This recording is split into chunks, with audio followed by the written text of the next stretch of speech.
This is Anna Poehali, a channel where we discuss the intersection of disability, sexuality, and art. And today I'm speaking with Alex Vasquez, the digital communicator and diversity advisor. Hi, Alex. Hello, everyone. Nice to see you, Anna, and thank you so much for inviting me today. It's great to share the space with you. Yeah, it's definitely would be very meaningful conversation because I've been observing your social media for a while now, and I'm very impressed of the way you express yourself, the level of publicity that you take, and you're very direct and very open to your audience. And yeah, I'm so excited about this conversation.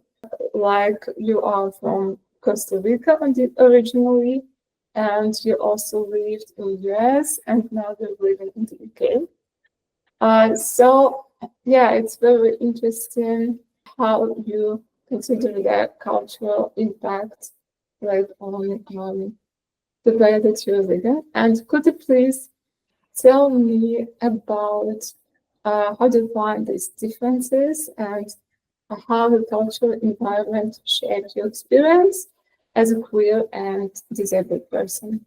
Sure. Well, that's a very good question to begin with, anyway, because it's not just, my queer identity being shaped through all of these regions, but also my disabled identity and all of them combined together into this mix of things that I don't even understand myself and I'm still trying to learn more from. But having been born and raised in Costa Rica to begin with, I spent uh, around 20 years of my life just in Costa Rica. And I didn't actually get on any flight whatsoever until the age of 20. So you can see that most of my upbringing was very Latin American, right? It's Costa Rican, that's in Central America, very small country, very Catholic as well. My family is very Catholic themselves. So my upbringing was very traditional in some ways. And myself, I was always a bit of the rebel kid in my family, trying to go against what was, the norm. So at age 15, I came out as a gay human. And I told my family, I told my mom, and she took it well, but it also was a long process for her as a Catholic woman in Latin America to be able to understand that she could accept her son being gay. Also, just on the mere disability spectrum, right? When you're disabled and you grow up in Latin America, you tend to think of yourself as this person who needs to live up to the expectations of everyone else around you. And you have to be perfect, basically, because everyone else will think that you're perfect and that you're this little angel. They would call me little angel all the time in Spanish. Um, and that really has an impact on you because then you want to live up to that, right? So it was very, very hard for me to come out and like say, guys, my sexuality is not what you think it is, and I want to date men, right? So that for my family was a little bit of like, oh, he's not as perfect as we thought he was. So that's just the Latin American background, and there's plenty of more things that you could we could think of. But then um, going to the US, which was my first experience abroad, that helped me shape a lot of my identity in the sense that I've always been someone that's very craving for getting to know the global scale of identities and people. And every time I meet someone from a country that I don't know, I'm fascinated to learn more about their countries, right? Starting from the food, the weather, everything. So that helped me just see how different everyone is, but at the same time, how we find similarities in that. And I know that's a cliche thing to say because it's like saying like, oh, we're more similar than different. No, we're very different. We're all very different, but that's not a bad thing. That's what I try to embrace and say, like, if we're all that different, then that's what's so unique and beautiful about us. So going to Arkansas, where I studied in the US, it was very nice because I met people from over 60 countries, and we were all gathering in Washington, D.C. for conferences and stuff.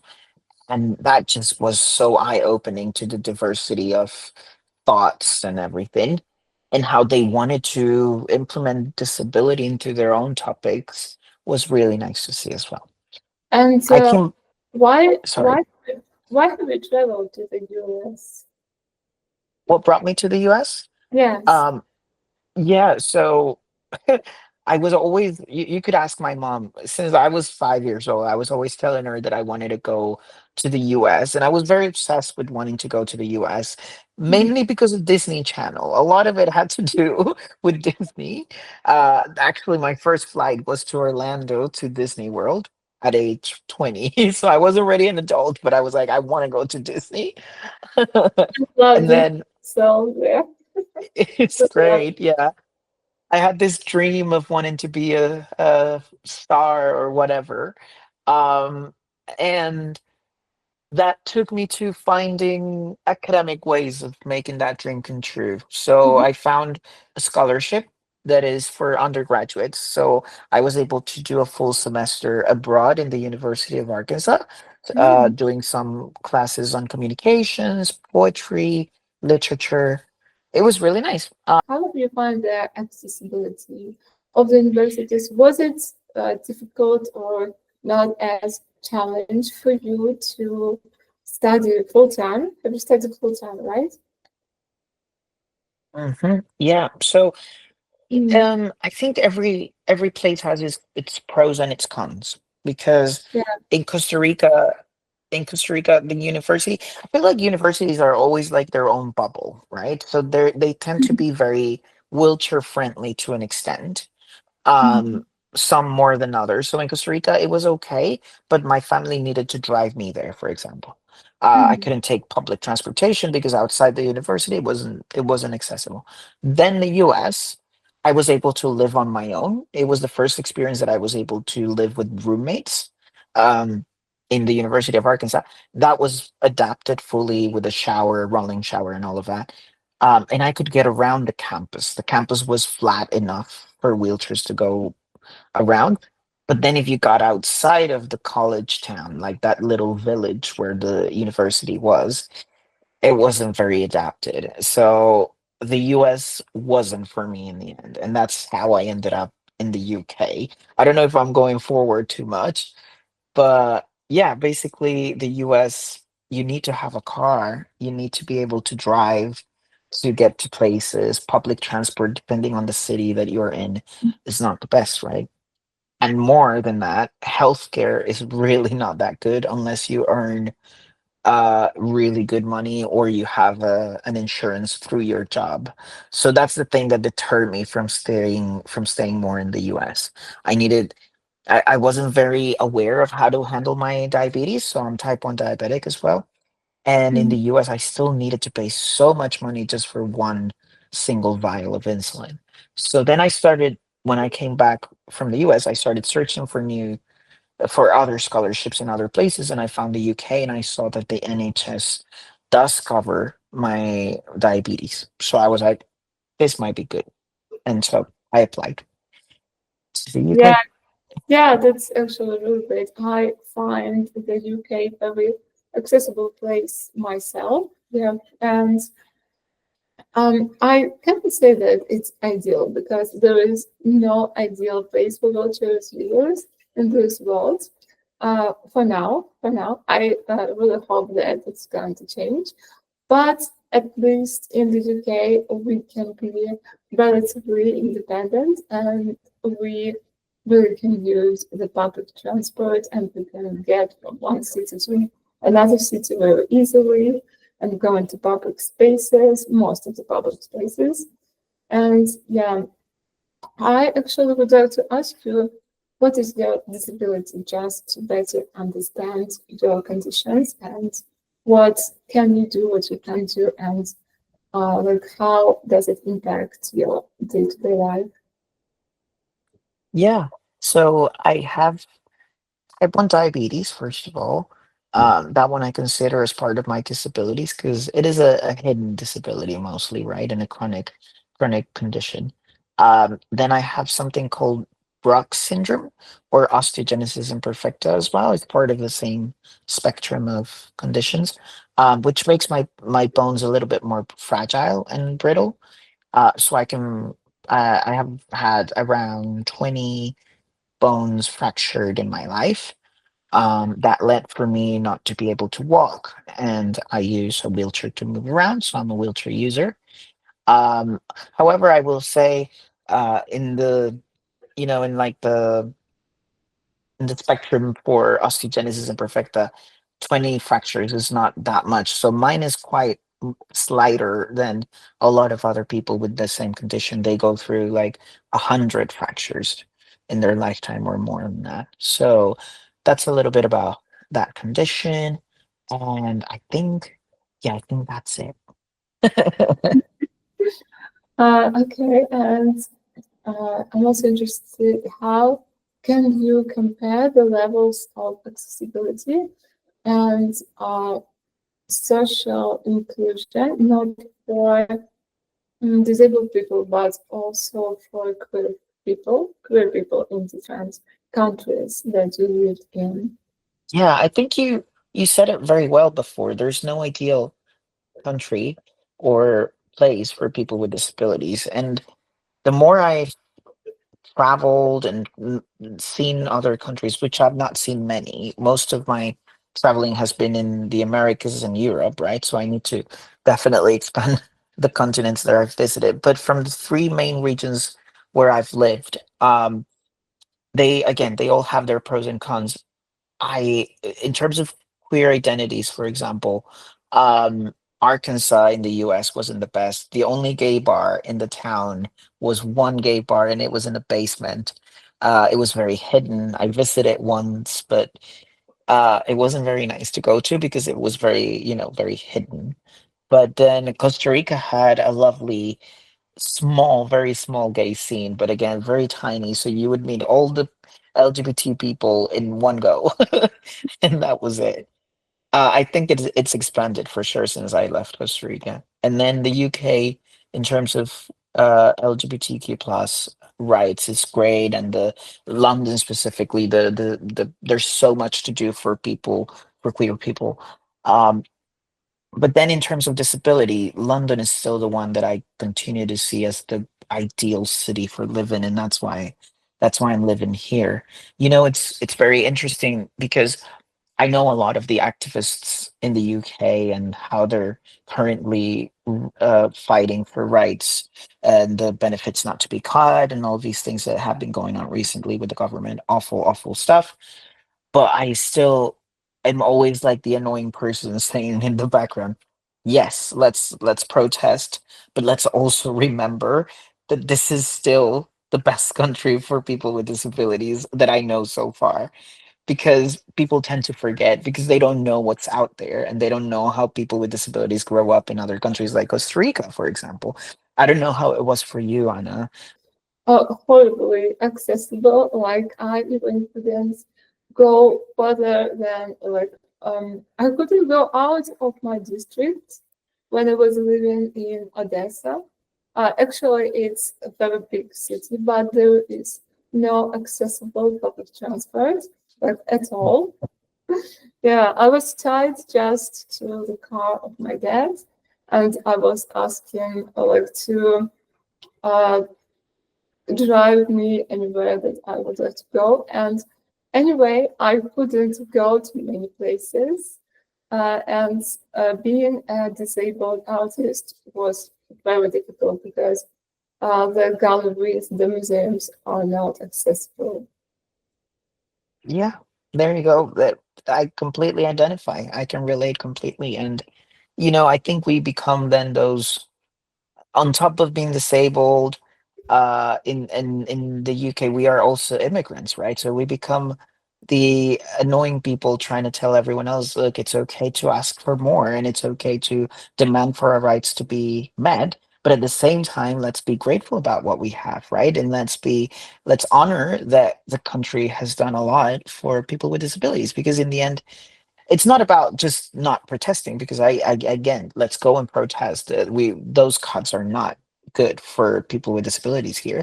But when people say like, oh, this is the worst country for people with disabilities, I'm like, that's not true. You know what I mean? Yeah, that's definitely not true, because the reality says that it's actually one of the most best countries.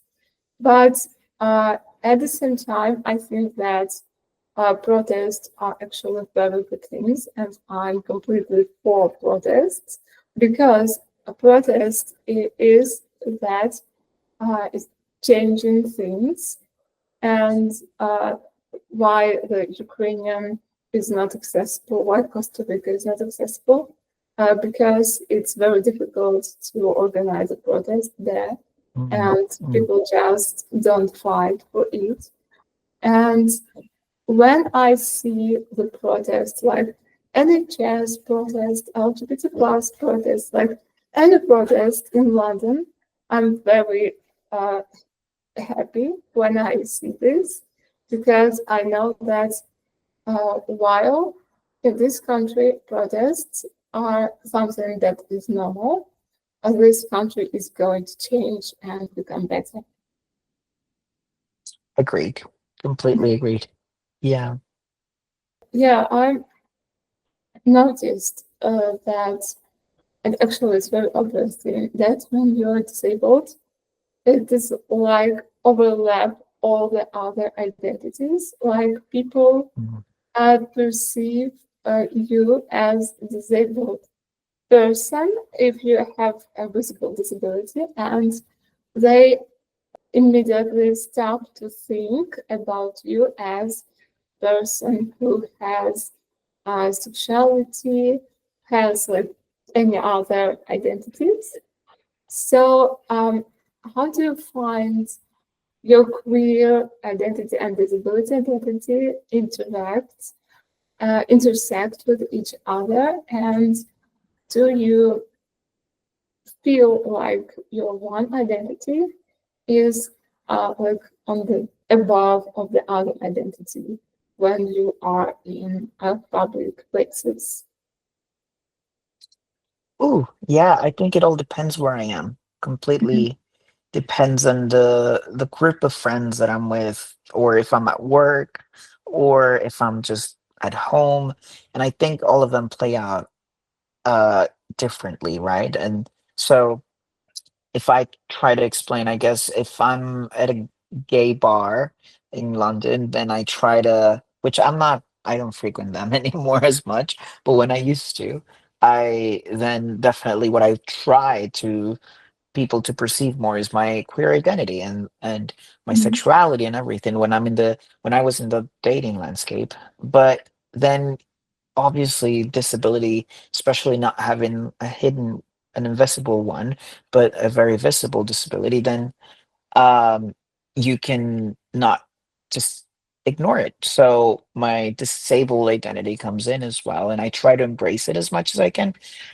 But when the two intersect, it tends to just create chaos sometimes, especially in the public eye.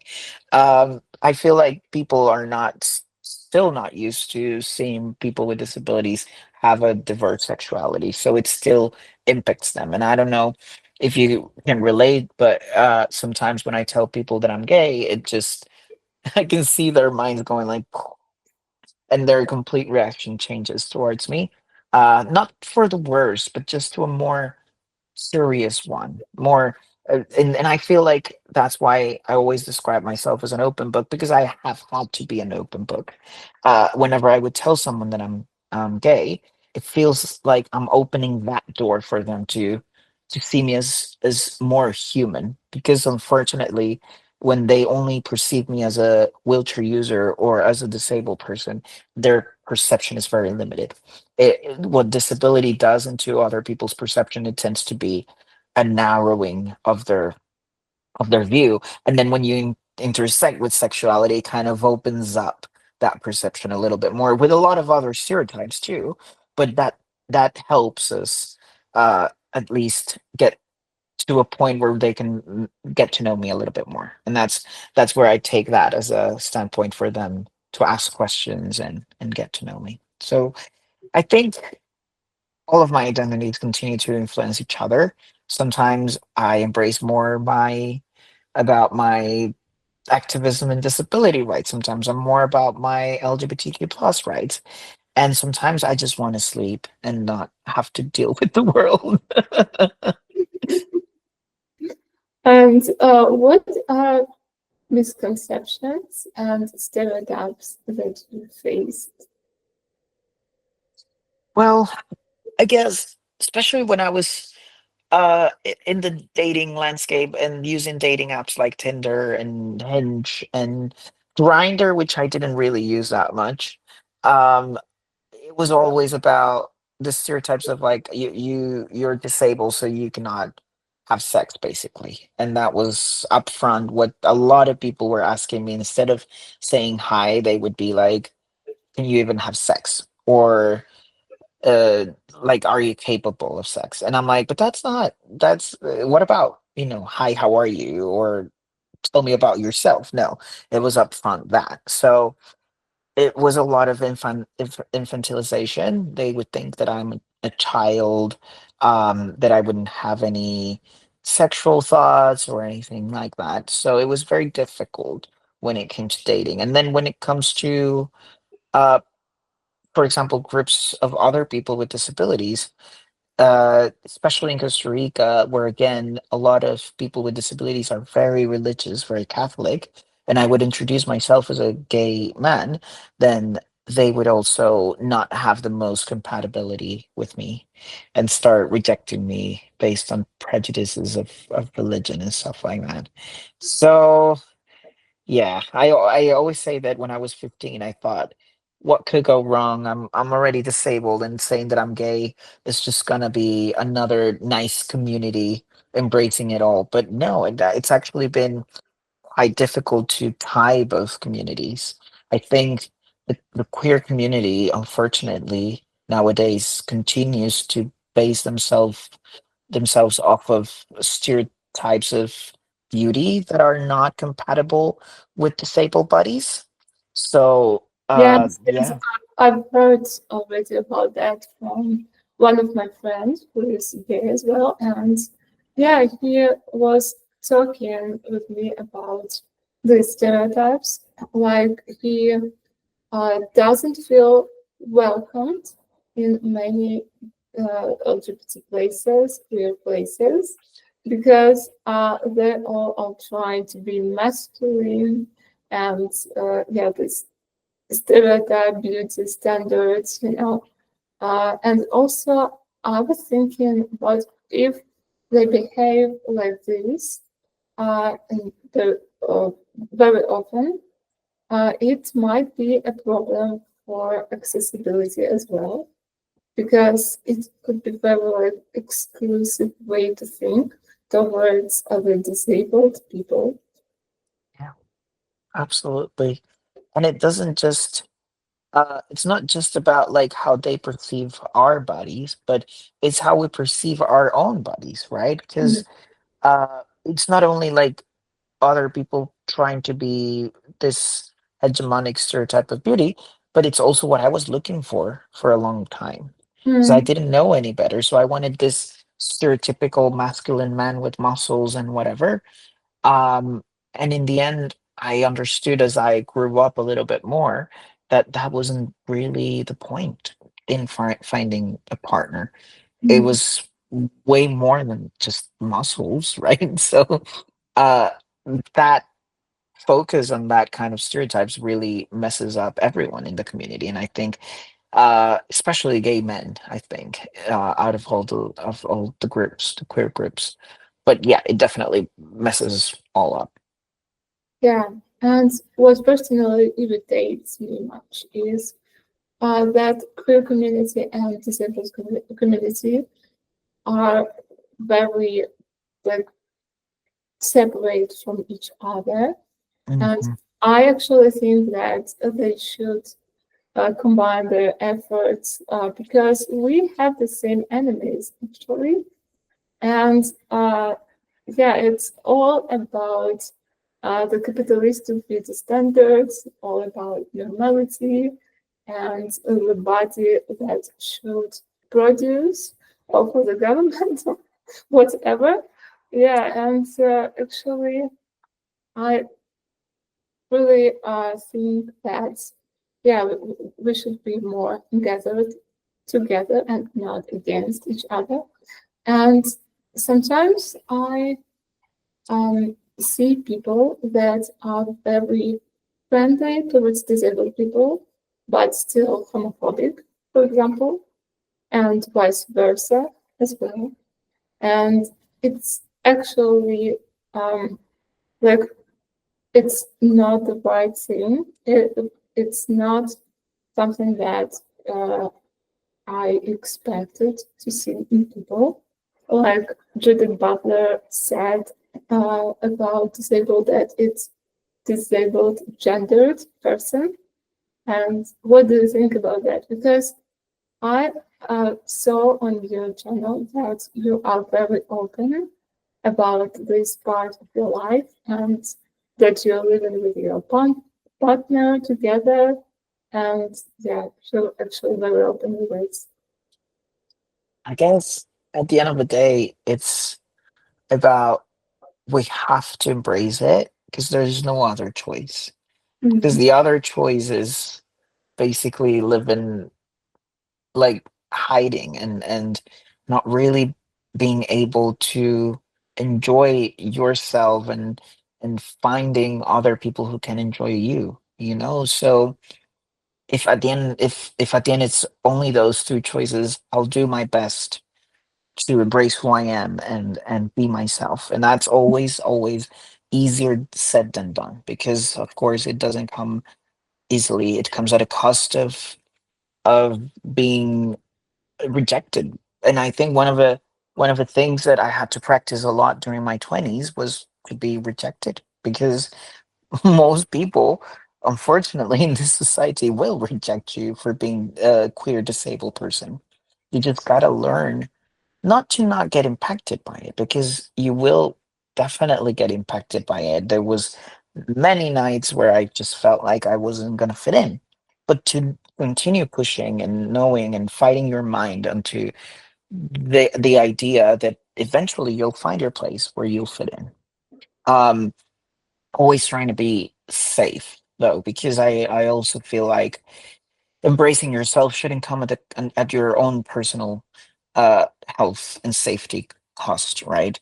So and again, that comes with the privilege of maybe having a good economic safety as well and all of these things. But yeah, I just feel like there's not much we can do except embracing ourselves. um, One thing that London helped me a lot with this was getting to know more disabled people. And I will say to anyone out there that listens to us today that if you can find more disabled people to be friends with, that's the best thing you can do because this is a very long life to just live it thinking that you're alone in this path. And that's the way I used to think mostly. My mom raised me in a way where I was like, I always say I was the Wolverine of the X-Men in Costa Rica, and now I'm not proud of that, but it basically meant like I wasn't, even though I was just as disabled as all the other disabled people that I met in Costa Rica, I didn't want to hang out with them. It wasn't until I came to London that I realized that that wasn't the best way to grow up, thinking that I was so unique in my disability. When in reality, there's many of us, and we're really fun to hang out with, and that's how I eventually got to meet my partner, who's also disabled, and we met at a disability event. And the most beautiful thing is that a city that is such that is so accessible to us let us be together. Because of course, and I keep saying this every time, if we both met in Costa Rica, this wouldn't be the same case. We wouldn't have been able to find a place to live together that easily. I guess we would have managed, but it would have been a lot less uh, easy and a lot more challenging. So yeah, pro tip from anyone out there with a disability: get disabled friends. We're fun. Yeah, could you please tell in more detail how have you found your partner, how have you met, and yeah, what is your life about right now? Well, we met 1 year and a half ago, almost 2 years ago, and it was crazy because we were both going to the same disability event. We already had each other on social media, and so we know each other from there. And I don't know, it was just like I saw him, and I sort of knew. He always says that he knew that we were good for each other. So we started dating, and then like a good gay couple, stereotypical gay couple, we went to live together very, very soon. And then now I'm engaged as well. So yeah, we're doing everything very fast, but I feel like it's been a very, very life-changing opportunity to have met him, because again, it wouldn't have been the same elsewhere. He's given me the opportunity to see that someone can love and care for me in ways that I didn't know were were the right ones, because I thought again that my partner would have to be this strong carer, basically, someone who would care for me. And in the end of the day, he cares for me in many ways, many more ways than I knew he could. In emotional ways, in supporting ways.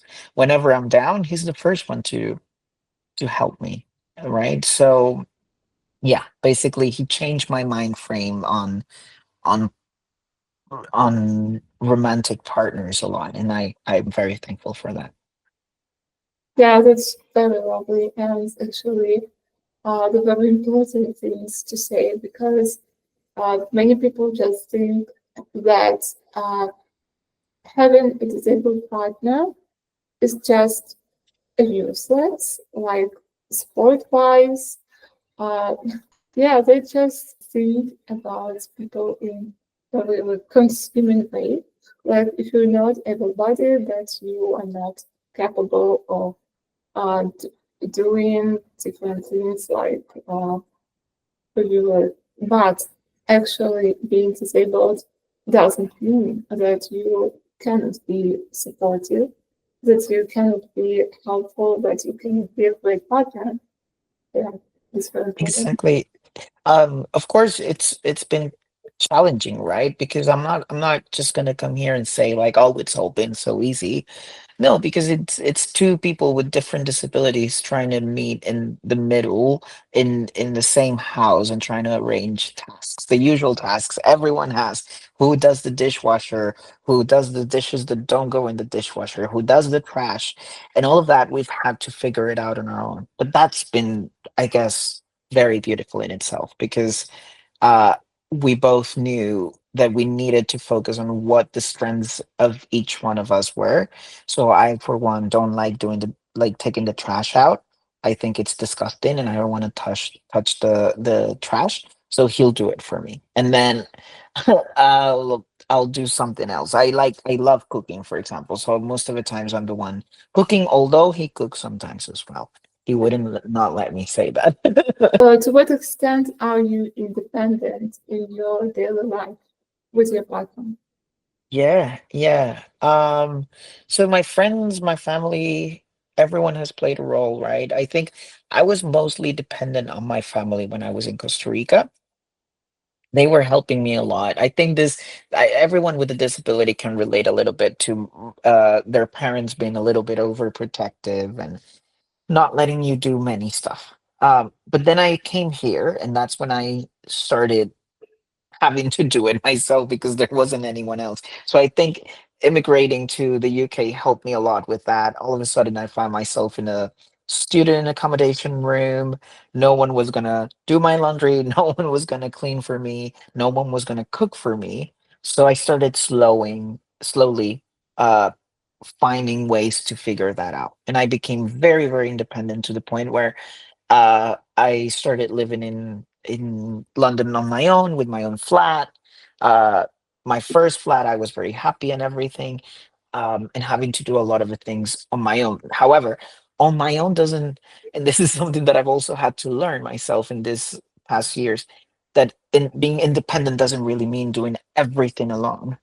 Because I say on my own because in reality I was living by myself, but my friends were always there, right? So I dislocated my shoulder during that first year that I started living by myself, but my friends stayed there the whole time that I needed. And they made a schedule, and I will never forget that. My closest friends made a schedule for coming to help me out with some of the chores, or cooking, or they would bring food for me. One even helped me shower that first day because I was in so much pain that I couldn't shower on my own. And the NHS wouldn't give me a carer that time because it was very sudden and I was already in the emergency services. Chaotic. But anyway, I couldn't get a carer in time. Um, so yeah, uh, being independent at the end of the day hasn't meant being alone. Being independent has meant being able to ask for help. And I think that's one of the great things that I've learned. Whenever I need something, if I don't know how to do it, I know that I have people in my support network that I can ask. And nowadays, I live with my partner, and again, it's the same thing. We're both very independent, but at the same time, we depend on each other in very many different ways, and that's good. Yeah, it's actually very, that's great. And I also wanted to ask about your research, because I know that you did a doctoral research about dating apps. And could you please tell me more about it? Yeah, so it was a nice research. It didn't take too long because this was for my master's program, but um so I compared the perceptions of users of Tinder towards disability, the perceptions of disabled users, people who would identify themselves as disabled, versus people who wouldn't identify themselves as disabled, but all of them towards the perception of disability. And it was in three different aspects: how the app would facilitate the expression of disability, but also how the app would enable those connections to happen for people with disabilities. And in the end, I don't think it was very surprising to see, but the surveys and the interviews that I conducted led to just finding that, first of all, the app is not designed for people with disabilities whatsoever. There's nowhere to put in your profile that you're disabled, because some people would like to be able to express that, some don't. A lot of disabled people would rather hide their disability until they meet the person in person. Some others would like to express it, but they don't have a way to do it. And I think having the option would be ideal, for example. But also just the way that the app is made, how it is meant to be a game at the end of the day, didn't really help people with disabilities because it's not a game that it's meant to be won by people with disabilities. So it doesn't help you connect with people. It just opens a window to chat with a stranger, right? When I think having prompts of conversations of shared interests would be a better way for people with disabilities to get to know romantic partners out there. And I think for us, having such limitations of access in the real world, a virtual tool like Tinder, but done well, would have been perfect. But it's not meant to be for us. So we're yet to see an app that actually fulfills all of the criteria and helps people with disabilities thrive and get to meet more people. Because I think right now what it's doing, it's just making us feel bad about ourselves whenever we meet strangers who will just ask you if you can actually have sex or not. Um, so yeah, that's basically what the research was on. Do you have some kind of results about this research? So uh, we put a list of suggestions for for an ideal app to come out.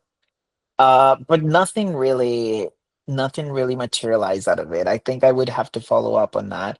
But I will say that we did find a lot of similarities in the processes of discrimination for people with disabilities and trans people. So, just thinking of what you said before about the queer communities being so segmented, I feel like this would be a good starting point to see. Look, we all go through the same shit, and we are all fighting the same evil, uh, heteronormative villain. So let's start to fight together. Because in the end, the trans community goes through the same processes of rejection upon their bodies. We go through a lot of body dysmorphia. We go through many same of the same discriminations. So yeah, it'd be nice to unify ourselves more, you know.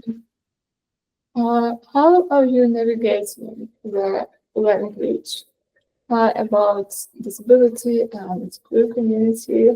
What is your opinion about labels?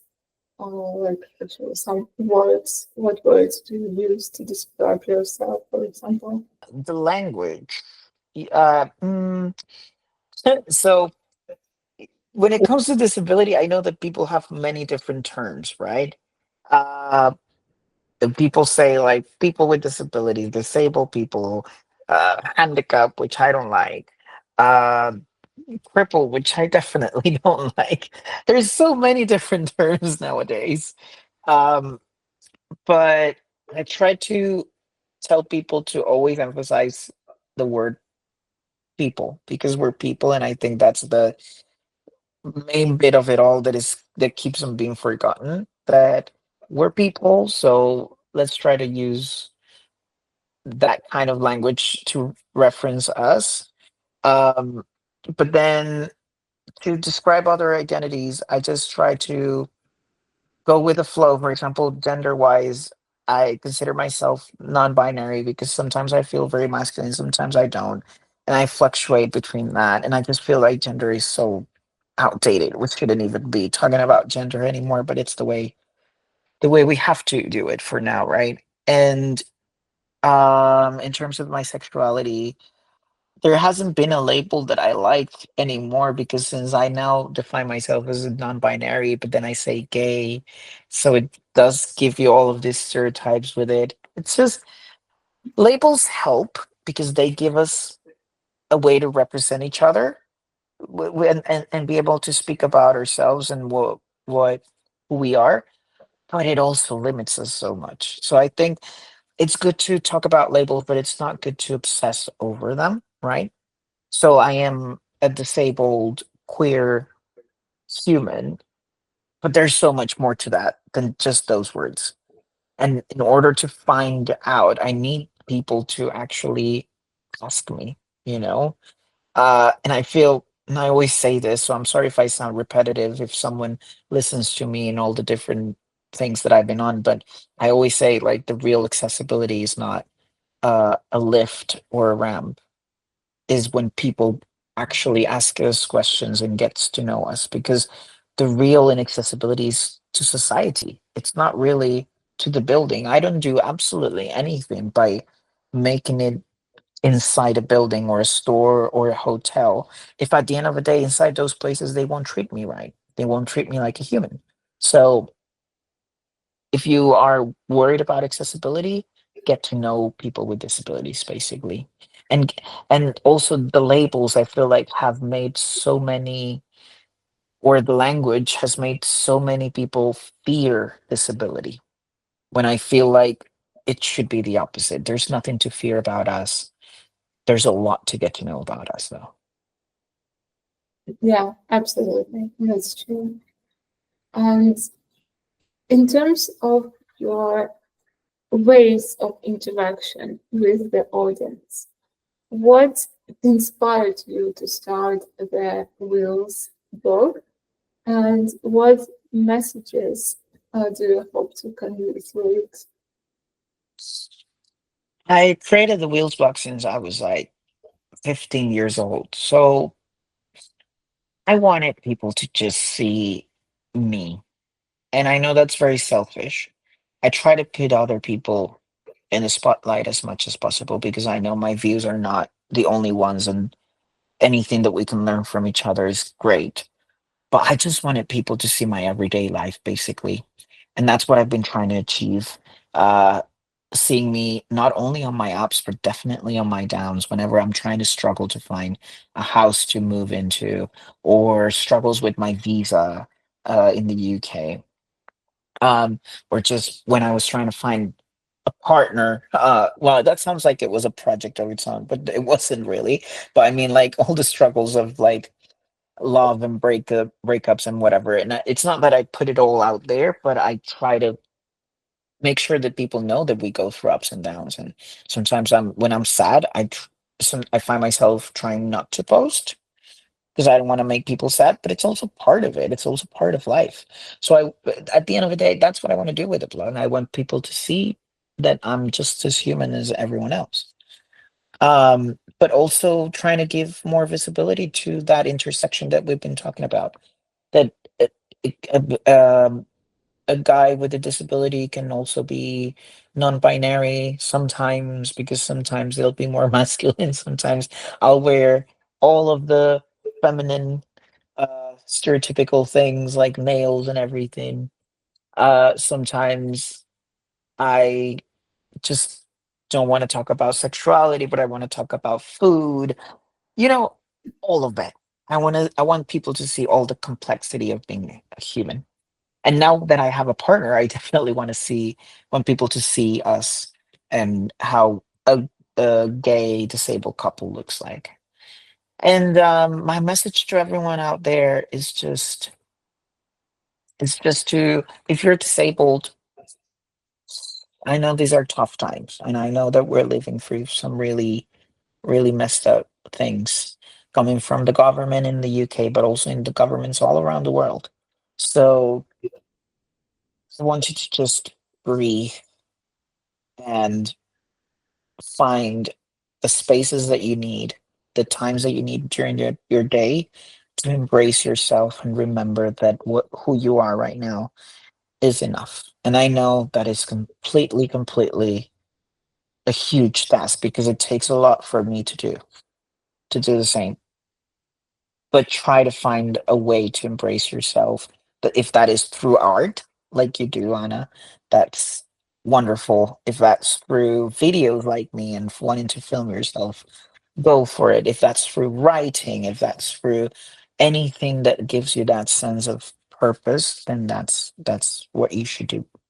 And then if you're not disabled, I just want to say, get to know people with disabilities around you. Don't just fight for our rights by signing a petition or voting for a certain political party. The real way you can actually help us is by overcoming the fears of around disability and actually being our friends, our boyfriends, our partners, our husbands, our managers, our everything, our neighbors, anything you need to be to us to make us more included in society. Oh, wow, that was a great speech. I particularly loved the way you expressed your thoughts about showing the complexity of being human. Yeah, it's really inspiring, and it's how I feel that um, disability describes ourselves really partially, and we have all the capacities of thoughts, emotions, and everything as any other human being. And yeah, it's really something that I would like people to understand about us. And regarding your vision about the ideal inclusion, what is the most important things for you to change? And how do you see your ideal inclusion? Uh, I mean, real and disability as well. Yeah.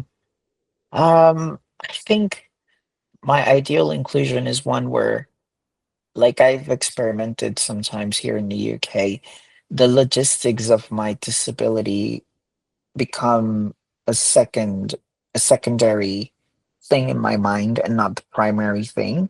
So since I came here and I moved to London, I've been able to explore who I am more rather than just survive by having to make sure that my medications were gonna be uh, arriving on time, that I was going to be able to afford them, or managing whoever was going to help me get from point A to point B of the city in Costa Rica, for example. Or so many things about the logistics of existing that in London, thanks to all the different systems, the free public transport or the NHS or all of these things, I was able to actually put all of that aside for a minute and focus on me and focus on who is Alex, right? So real inclusion is one where I can actually explore being and navigate being a human beyond my disability. Um, so I would change that for everyone else because I know that London is a bubble. Even if London is still not perfect, it's still really good, like we said. But I just know that there's so many people with disabilities outside London, just in the UK, but also around the world that are not having access to any of these things. So they are doing what I was doing in Costa Rica, which is just surviving and making sure that they can have the medication or their transport or even getting out of the house. I was mostly at home when I was in Costa Rica. So yeah, that would be my ideal inclusion. For that, you don't only need systems in place that will support that, but also you need people who understand disability in those systems. Because, you know, for example, the public transport in London is great, but also a lot of the people who work at it don't understand people with disabilities. And so they think they're doing us a favor when they're not really doing us a favor. They're putting a system in place that is it's already in the law to give it to us. So it's like it's a bit unfortunate when people don't understand this. So yeah, it's a lot of things. I don't know if I managed to answer that question, but yeah. In your opinion, do such conversations like this, like open-minded conversations and discussions around disability, help their understanding of disability to improve? Yes, and I would hope that one day these conversations can arrive in all different spaces, but especially in education spaces like primary schools. I would love to see primary schools and students from a young age looking at what having a disability looks like because I was the reference for all of my classmates back in the day when I was in school. But what about the rest of the people around us in all the other classrooms just in my school? But then what about the rest of the world when there's definitely classrooms that will know someone with a disability, but are they actually getting to know them? Because I know that most of us struggle to find friends during our school years, right? So it's also like they put a barrier between the people with disabilities and their classmates when in an ideal world we would have these conversations and talk about this since we're young. Yeah, that's actually a great point because the change in the system of how we learn things, like changing the education for children and for students is something we desperately need.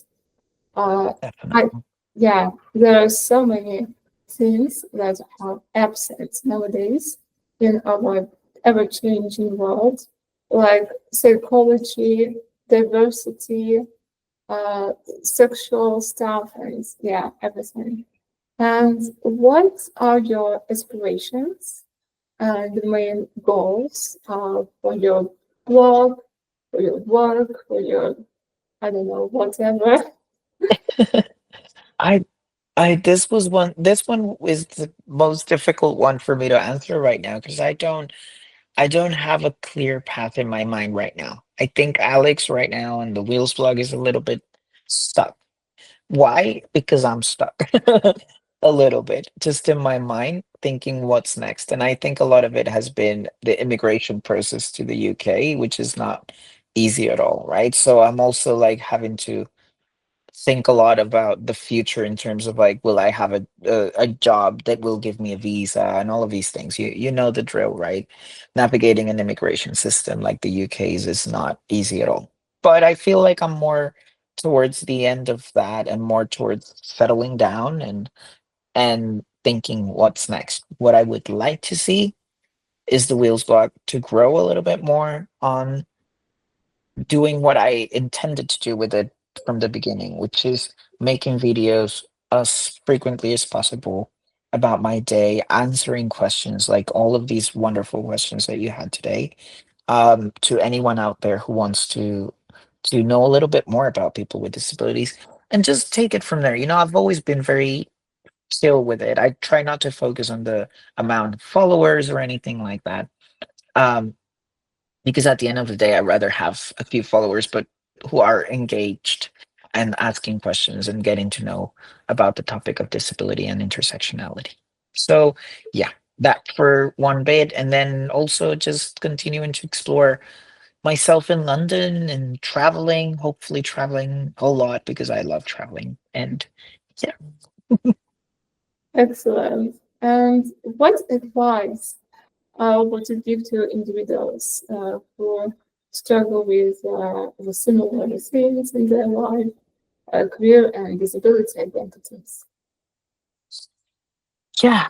I think my advice would be to not give up, and that sounds very cliche, but not give up sounds just too general. Just don't give up about finding where you fit in. So I think when you're queer and you're disabled, it'll be limited spaces. I'm not gonna lie, but you're gonna find people that will love you the way you are. It just needs a lot of time and knocking on doors and finding new groups of friends and maybe getting involved with your community somehow in different ways like right now I'm trying to go for acting, for example, and want to find a theater group somehow near where I live. That might be a way for some of you. Try to find something that connects you to other people who will find you and your intersections as beautiful as they are. Um, and embrace them, even though they're at fight with one another, because I know our intersections want to kill each other sometimes. Just try to, yeah, to embrace who you are and know that everyone has intersections of their own. They just don't realize it because their intersections might be a bit more accepted, but we all go through the intersections of our lives, and it's good to navigate and not know where you're going sometimes. Yeah. Thank you, Alex, for this wonderful conversation. It was so important and so great and beautiful. Yeah. Thank you so much. Thank you, Anna. Lovely to share the space with you.